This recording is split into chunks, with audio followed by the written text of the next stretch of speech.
This is Astrid with Kanen Coffee, and I have this this Breville espresso machine here. It's the Bambino Plus, and there was an error code with the for the temperature, the milk temperature sensor. So I had a look inside the machine and found out that the wire was damaged. So I replaced the old one. Here's this old sensor right here, and replaced that with a new one.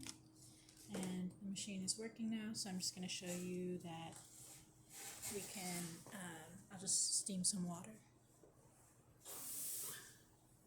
So here we go.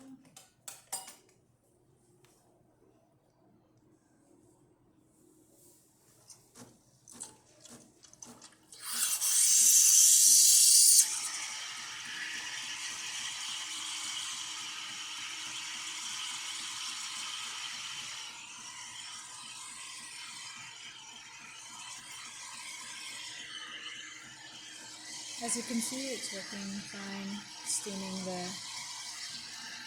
water.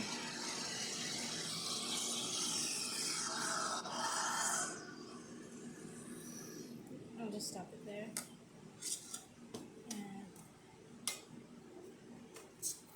And that's about it for this video. So if you like the video, please hit the like button and subscribe to the channel. Thanks for watching.